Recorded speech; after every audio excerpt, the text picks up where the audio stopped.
वर्ग संख्याओं की विशेषताएं। सभी पूर्ण वर्ग संख्याओं के इकाई के स्थान पर 0, 1, 4, 5, 6 या 9 रहता है। इनमें से किसी भी संख्या में इकाई के स्थान पर 2, 3, 7 या 8 नहीं रहता। आप स्वयं ही देख लीजिए। इस सारणी में हम देख सकते हैं कि वर्ग संख्याओं के इकाई के स्थान पर अंक 0, 1, 4, 5, 6 या 9 रहता है। अतः हम कह सकते हैं कि इन अंकों पर समाप्त होने वाली संख्याएं पूर्ण वर्ग हो सकते हैं, जबकि इकाई के स्थान पर 2, 3, 7 या 8 युक्त संख्याएं कभी पूर्ण वर्ग नहीं होते।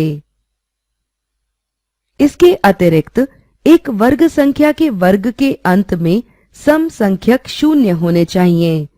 अंत में 3 शून्य युक्त एक संख्या कभी भी पूर्ण वर्ग नहीं हो सकता।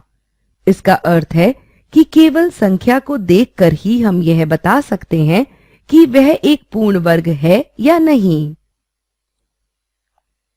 इन संख्याओं में 2045, 13,456 एवं 4,489 पूर्ण वर्ग हो सकते हैं, क्योंकि वे 5, 6 एवं 9 पर समाप्त होते हैं, जबकि संख्याएं 2,222 एवं 2,02,020 पूर्ण वर्ग नहीं हैं, क्योंकि 2,222 के अंत में 2 है एवं 2,02,020 के अंत में विषम संख्यक शून्य है। यदि किसी संख्या के इकाई के स्थान पर 1 या 9 है तो उसके वर्ग के अंत में 1 होगा। यदि किसी संख्या के इकाई के स्थान पर 2 या 8 है तो उसके वर्ग के अंत में 4 होगा। यदि किसी संख्या के इकाई के स्थान पर 3 या 7 है तो उसके वर्ग के अंत में 9 होगा।